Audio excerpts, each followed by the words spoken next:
Hi hello ಎಲ್ರಿಗೂ ಸ್ವಾಗತ ಸುಸ್ವಾಗತ. ಈ ದಿನದ ನಿಮ್ಮ ಜೊತೆ ನನ್ನ ಕಥೆ ಧಾರಾವಾಹಿ ಸಂಚಿಕೆ ಏನಾಗಿದೆ ನೋಡೋಣ ಬನ್ನಿ. ನಿಮ್ಮೆಲ್ಲರ ಆಶೀರ್ವಾದ ಬಹಳಷ್ಟು ಮುಖ್ಯ. ಪ್ಲೀಸ್ ಸಬ್ಸ್ಕ್ರೈಬ್ ಮಾಡಿ, ಶೇರ್ ಮಾಡಿ, ಲೈಕ್ ಕೊಡಿ. ಸರಿ, ಈ ಕಡೆ ಲಕ್ಷ್ಮೀ ವೆಂಕಟೇಶ್ವರ ಸ್ವಾಮಿ ದೀಪೋತ್ಸವ ಇದೆ ಅಂತ ಹೇಳ್ತಾ ಇರ್ತಾಳೆ. ಹೇಳ್ಬೇಕಾದ್ರೆ ಅದಕ್ಕೆ ಲಕ್ಷ್ಮೀ ವೆಂಕಟೇಶ್ವರ ಸ್ವಾಮಿಗೆ ದೀಪೋತ್ಸವನ ಅಂತೇಳಿ ಭೂಮಿ ಆಶೀರ್ವಾದ ಕೇಳ್ತಾಳೆ. ನಾಳೆ ಮುಂಜಾನೆ ಅಷ್ಟರಲ್ಲಿ, ಬೆಳಗಾಗ ಅಷ್ಟರಲ್ಲಿ ಲಕ್ಷ್ಮೀ ವೆಂಕಟೇಶ್ವರ ಸ್ವಾಮಿ ಪೂಜೆಗೆ ಎಲ್ಲ ದೀಪಗಳನ್ನು ಕೂಡ ಬೆಳಗ್ಸಿದ್ರೆ ದೂರ ಆಗಿರೋ ಮನ್ಸೆಲ್ಲ ಒಂದಾಗುತ್ತಂತೆ. ಹಾಗಂತ ಗುರುಗಳೇ ಹೇಳಿದ್ರು ಅಂತ ಹೇಳ್ತಾರೆ. ಆಗ ಅಜ್ಜಿ ಇದ್ದಳು. ಇನ್ನೊಂದ್ಸಲ ಹೇಳ್ತಾ ಇದೀನಿ, ಎಲ್ರು ಈ ಪೂಜೆಗೆ ಇರ್ಲೇಬೇಕು, ಈ ಮನೆಯವ್ರು ಮಾತ್ರ ಇದ್ರೆ ಸಾಕು ಅಂತ ಹೇಳಿ ಅಜ್ಜಿ ಹೇಳ್ತಾಳೆ. ಅಷ್ಟರಲ್ಲಿ ಭೂಮಿ ಆಚೆಗೆ ಹೋಗ್ತಾ ಇರ್ತಾಳೆ.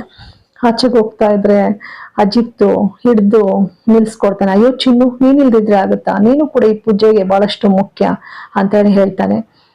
ಅನಂತರ ಹೇಳಿದ್ಮೇಲೆ ಇತ್ತ ಅಜ್ಜಿ ಹೇಳಿರ್ತಕ್ಕಂತ ಮಾತನ್ನ ಜ್ಞಾಪಿಸ್ಕೊಡ್ತಾ ಇರ್ತಾನೆ ಅಜಿತ್ತು. ಭೂಮಿ ಅಯ್ಯೋ ಅತ್ತೆಗೆ ಏನೇನ್ ಸಹಾಯ ಮಾಡ್ಬೇಕೆಲ್ಲ ಮಾಡ್ಬೇಕು ಅಂತ ಹೇಳಂತ ಇರ್ತಾಳೆ. ಹಾಗಂತ ಇದ್ರೆ ಅಷ್ಟರಲ್ಲಿ ಅಜ್ಜಿತ್ ಇದ್ದವನು, ಹಳೆ ಮೆಂಟ್ಲು ಅಜ್ಜಿ ಪದೇ ಪದೇ ಒತ್ತಿ ಒತ್ತಿ ಹೇಳಿದ್ದಾರೆ, ಈ ಮನೆಯೊಳಗೆ ಮಾತ್ರ ಇರ್ಬೇಕು ಅಂತ. ನೀನೇನು ಈ ಮನೆಯೊಳ ಹೇಳು, ಅಲ್ಲಿಗೆ 1 ವರ್ಷ ಮಾತ್ರ ಕಾಂಟ್ರಾಕ್ಟು, ಅದಾದ್ಮೇಲೆ ನಾವು ಗಂಡ ಹೆಂಡತಿ ಅಲ್ಲ, ನಮ್ ಸಂಬಂಧ ಹೀಗೆ ಇರುವುದಿಲ್ಲ ಅಂತೇಳಿ ಅಷ್ಟೇ ತಾನೇ ನೀವು ಹೇಳುದು. ಕೇಳಿ ಕೇಳಿ ಕೇಳಿ ಚಿಟ್ಟಿಡ್ಬಿಟ್ಟಿದೆ, ನನಗೆ ಸಾಕಾಗಿದೆ. ನಾನೇನು ಒಳ್ಳೇದಾಗ್ಲಿ ಅಂತ ನಾನ್ ಮಾಡಕ್ ಹೊರಟ್ರೆ ಪೂಜೆಗೆ ಸಿದ್ಧತೆನ ಹೇಳುದ್ ನೋಡಿ ಹೆಂಗ್ ಹೇಳ್ತಾರೆ ಅಂತ ಹೇಳಿ ಹೊರಡ್ತಾಳೆ. ಆನಂತರ ಹೊರಟ ಮೇಲೆ ಇತ್ತ ಸಂಗೀತ ಇದ್ದವರು ಪೂಜೆಗೆಲ್ಲ ಸಿದ್ಧತೆಗಳನ್ನ ಮಾಡ್ಕೋಬೇಕಲ್ವಾ. ಮತ್ತೆ ಅಜಿತ್, ನೀನು ಈ ಪೂಜೆಗೆ ಬೇಕಾದಂತ ಸಾಮಾನೆಲ್ಲ ಮಾರ್ಕೆಟ್ ಇಂದ ತಂದ್ಬಿಡು ಅಂತ ಹೇಳ್ತಾರೆ. ಆಯ್ತಮ್ಮ ಅಂತ ಹೇಳಿ ಅನ್ನೋ ಅಷ್ಟೊತ್ತಾಗ್ಲೇ ಅಂಜು, ನಾನು ಹೋಗ್ಬರ್ತೀನಿ ಅಜಿತ್ ಜೊತೆ ಅಂತ ಹೇಳ್ತಾಳೆ. ಹಾಗಂತಿದ್ದಂಗೆ ಅಜಿತ್ ಇಲ್ಲ ಇಲ್ಲ, ನನಗೆ ಅರ್ಜೆಂಟ್ ಯಾವುದೋ ಒಂದು ಮೀಟಿಂಗ್ ಬಿದ್ಬಿಟ್ಟಿದೆ, ನಾನು ಹೋಗ್ಲೇಬೇಕು. ಒಂದ್ ಕೆಲಸ ಮಾಡಿ ಅಪೇಕ್ಷಾ, ನೀನು ಅಂಜು ಇಬ್ರು ಹೋಗ್ಬಿಟ್ಟು ತಂದ್ಬಿಡಿ ಅಂತ ಹೇಳಿದಾಗ ಅಪೇಕ್ಷೆ ಇದ್ದಳು, ಇಲ್ಲ ಇಲ್ಲ ಇಲ್ಲ, ನಾನು ಸಲೂನ್ಗೆ ಹೋಗ್ಬೇಕು ಅಂತೇಳಿ ಬ್ಯೂಟಿ ಪಾರ್ಲರ್ ಕಡೆ ಹೋಗ್ತಾಳೆ. ಆಮೇಲೆ ಅಂಜಿದ, ಅಯ್ಯೋ ನನಗೆ ಬಹಳ ತಲೆನೋವು, ಯಾಕೋ ನನ್ ಕೈಲೂ ಆಗಲ್ಲ ಅಂತ ಅವಳು ಹೋಗ್ತಾಳೆ. ಅನಂತರ ಸಂಗೀತ ಇದ್ದವ್ರು, ಇನ್ನೇನ್ ಮಾಡಕ್ಕಾಗತ್ತೆ, ನಾನೇ ಹೋಗ್ತರ್ಬೇಕಷ್ಟೇ ಅಂತ ಹೇಳಂದು, ಭೂಮಿ ಬರ್ತೀಯಮ್ಮ ಹೋಗೋಣ ಅಂತ ಅಂದಾಗ, ಅತ್ತೆ ಹೋಗ್ತಾರೋಣ ಅಂತೇಳಿ ಅವ್ರ ಅತ್ತೆ ಜೊತೆ ಅವಳು ಕೂಡ ಹೋಗ್ತಾಳೆ.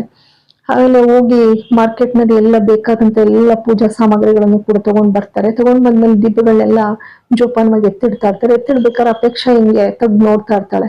ಹೇ ಅಪೇಕ್ಷಾ, ಅದು ಒಂದ್ ಹೊಡೆದೋದ್ರು ಕೂಡ ಅಪಶಕನ, ಗೊತ್ತಾಯ್ತಲ್ಲ, ಪೂಜೆಗೆ ತೊಂದರೆ ಆಗುತ್ತೆ, ವಿಘ್ನ ಬರಬಾರ್ದು, ಇಡು ಸುಮ್ನೆ ಅಂತ ಹೇಳ್ತಾ ಆಯ್ತಮ್ಮ ಅಂತ ಹೇಳಿ ಇರ್ತಾಳೆ. ಈ ದೀಪಗಳನ್ನ ಪೂಜೆ ಶುರುವಾಗೋವರೆಗೂ ಕೂಡ ಯಾರಾದ್ರೂ ಜೋಪಾನ ಮಾಡ್ಬೇಕಲ್ಲ.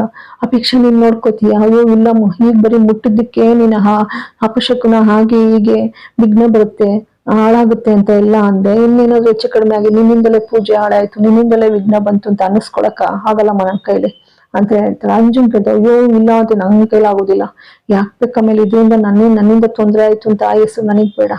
ಒಂದ್ ಕೆಲಸ ಮಾಡಿ, ನಾವ್ ಹೇಗೋ ಹೈಫೈ ಲೈಫಲ್ಲಿ ಬಂದಿರ್ತಕ್ಕಂಥವ್ರು ಇದಳಲ್ಲ, ಮಣ್ಣಿನಲ್ಲಿ ಹುಟ್ಟು ಬಂದಿರ್ತಕ್ಕಂಥ ಭೂಮಿ, ಅವಳಿಗೆ ಈ ಜವಾಬ್ದಾರಿ ಕೊಟ್ಬಿಡಿ ಅಂದಾಗ, ಭೂಮಿ ನೋಡ್ಕೋತೀಯಮ್ಮ, ಆಯ್ತು ಅತ್ತೆ ನಾನು ನೋಡ್ಕೋತೀನಿ ಇದನ್ನೆಲ್ಲ ಅಂತ ಹೇಳಿ ಭೂಮಿ ಅಂತಾಳೆ. ಸರಿ, ಆನಂತರ ಸಂಗೀತ, ಅಯ್ಯೋ ಮಾವಿನ ಸೊಪ್ಪು ಮರ್ತು ಬಿಟ್ಟಿದೀನಿ ಅಂತ ಹೇಳಿ ಜ್ಞಾಪಿಸ್ಕೊಳ್ತಾಳೆ. ಜ್ಞಾಪಿಸ್ಕೊಂಡು ಮಾವಿನ ಸೊಪ್ಪು ತರೋಕೆ ಅಂತ ಹೇಳಿ ಹೊರಟಾಗ ಅಷ್ಟರಲ್ಲಿ ಅಜಿತ್ ಇದ್ದವನು, ನಾನೇ ತರ್ತೀನಿ ತಡಿಯಮ್ಮ ಅಂತ ಹೇಳಿ, ಅಯ್ಯೋ ಪೊಲೀಸ್ ಆಫೀಸರ್ ನೀವೇ ಹೋಗ್ತೀರಾ, ನಾನ್ ತರ್ತೀನಿ ಸುಮ್ಮನಿರಿ ಅಂತ ಹೇಳಿ ಭೂಮಿ ಅಂತಾಳೆ. ಪೊಲೀಸ್ ಆಫೀಸರ್ ಆಗ್ಬಿಟ್ರೆ ಮನೆಗೆ ಮಾವಿನ ಸೊಪ್ಪು ತರಬಾರ್ದು ಅಂತ ಇದೆಯಾ ಅಂತ ಹೇಳಿ ಹೋಗ್ತಾನೆ. ಹೋದಾಗ ಇವಳು ಕೂಡ ಜೊತೆನಲ್ಲಿ ಹೋಗ್ತಾಳೆ. ಇವಳು, ನಾನೇ ಮರ ಹತ್ತಿತೀನಿ ತಡೀಲಿ, ಗಂಡಸಿದ್ದು ನೀನ ಹತ್ತಿಯ ಮರನ, ಮೆಂಟ್ಲು, ನಾನು ತಕ್ಕೊಡ್ತೀನಿ ಕಿತ್ಕೊಡ್ತೀನಿ ಸುಮ್ಮನಿರು ಅಂತ ಹೇಳಂತಾನೆ. ಅಷ್ಟು ಫೋನ್ ಬರುತ್ತೆ. ಆ ಕಡೆಯಿಂದ ಸತ್ಯನ ಮಾತಾಡ್ತಾನೆ. ಸತ್ಯನ, ನಾವು ಪೂಜೆಗೆ ಬಂದ್ಬಿಡಿ, ಪೂಜೆಗೆಲ್ಲ ಸಿದ್ಧತೆ ನಡೀತಾ ಇದೀವಿ, ಈ ದಿನ ಪೂಜೆ ಇದೆ ನಮ್ಮ ಮನೆಯಲ್ಲಿ ಅಂತ ಹೇಳಂತಾನೆ. ಹಂಗಂತ ಈ ಕಡೆ ತಿರ್ಗೋಷ್ಟಲ್ಲಾಗ್ಲಿ ಭೂಮಿ ಮರ ಹತ್ತಿರ್ತಾಳೆ. ಮರ ಹತ್ತಿರ, ಏನ್ ಮೆಂಟ್ಲು ನಿಂಗೆ ಗೊತ್ತಾಗಲ್ವಾ ಅಂತ ಹೇಳಿ ಅಂತಿದ ತಕ್ಷಣ ಅಲ್ಲಿ ಅಂಜು ಮತ್ತೆ ಅಪೇಕ್ಷೆ ಅಂತ ನೋಡಲ್ಲಿ ಮರ ಹತ್ತಿರದ ಅಂತ ಹೇಳಿ ಅಷ್ಟರಲ್ಲಿ ನೋಡ್ಬಿಡ್ತಾನೆ. ಶಾಕ್ ಆಗ್ಬಿಡ್ತದೆ, ಅಯ್ಯೋ ಎಲ್ಲಿ ಗೊತ್ತಾಗ್ಬಿಡ್ತು ಅಂತ ಹೇಳಿ, ಅಯ್ಯೋ ಚಿನ್ನು, ಮೇಲೆ ಮರ ಹತ್ತಿದ್ಯಲ್ಲ, ಬಿದ್ರೆ ಏನಾದ್ರು ಮೆಲ್ಲಿಗಿಳಿ ಅಮ್ಮ ಅಂತ ಹೇಳಿ ನಾಟಕ ಆಡಕ್ ಶುರು ಮಾಡ್ತಾನೆ. ಆನಂತರ ಬೆಳಗ್ಗೆನೆ ಇವಳು ಎಲ್ಲ ರೆಡಿಯಾಗಿ ಭೂಮಿ ತುಳಸಿ ಕಟ್ಟೆಗೆ ಪೂಜೆ ಮಾಡ್ತಾ ಇರ್ತಾಳೆ. ಪೂಜೆ ಮಾಡ್ಬೇಕಾದ್ರೆ ಬಂದಂತಹ ಅಜಿತ್ ಅವಳ ಹಣೆಗೆ ಕುಂಕುಮ ಇಡ್ತಾನೆ. ಎಲ್ಲ ನಿಂತ್ಕೊಂಡು ನೋಡ್ತಾರೆ. ಅಲ್ಲಿಗೆ ಸಂಚಿಕೆ ಮುಕ್ತಾಯವಾಗ್ತದೆ. ನಿಮ್ಮೆಲ್ಲರ ಆಶೀರ್ವಾದ ಬಹಳಷ್ಟು ಮುಖ್ಯ. ಪ್ಲೀಸ್ ಸಬ್ಸ್ಕ್ರೈಬ್ ಮಾಡಿ, ಶೇರ್ ಮಾಡಿ, ಒಂದು ಲೈಕ್ ಕೊಡಿ. ಕಮೆಂಟ್ ಮಾಡಿ. ಮತ್ತೊಮ್ಮೆ ಮಗದೊಮ್ಮೆ ಎಲ್ಲರಿಗೂ ಕೂಡ ಅನಂತ ಅನಂತ ಧನ್ಯವಾದಗಳು. ಪೂಜೆಗೆ ಬಂದ್ಬಿಡಿ ಸತ್ಯನ ಅಂತ ಹೇಳಿ ಹೇಳ್ತಾನೆ. ಹೇಳ್ಬಿಟ್ಟು ಈ ಕಡೆ ತಿರುಗು ಅಷ್ಟರಲ್ಲಾಗಲೇ ಭೂಮಿ ಮರದ್ನೇ ಕತ್ಬಿಟ್ಟಿರ್ತಾಳೆ. ಮರದ್ನೇ ಕತ್ತಿ ಮಾವಿನ ಸೊಪ್ಪು ಕೇಳ್ತಾ ಇರ್ತಾಳೆ. ಅಷ್ಟರಲ್ಲಿ ಏಯ್ ಮೆಂಟ್ಲು ಅಂತ ಅಂತಾನೆ ಅಜಿತ್ತು. ತಕ್ಷಣ ಅಪೇಕ್ಷೆನ ಅಂಜುನ್ ನೋಡ್ಬಿಟ್ಟು ಅಯ್ಯೋ ಸಿಕ್ಕಾಕೊಂಡೆ ನಾನು ಅಂತ ಅಂತಾನೆ. ಇತ್ತ ಅಪೇಕ್ಷೆ ಅಂಜು ಅಯ್ಯೋ ಅಲ್ಲಿ ನೋಡಲ್ಲಿ ಮರ ಹತ್ತಿರದ ಅಂತ ಹೇಳಿ ನೋಡ್ತಾ ಇರ್ತಾರೆ ಆಶ್ಚರ್ಯವಾಗಿ.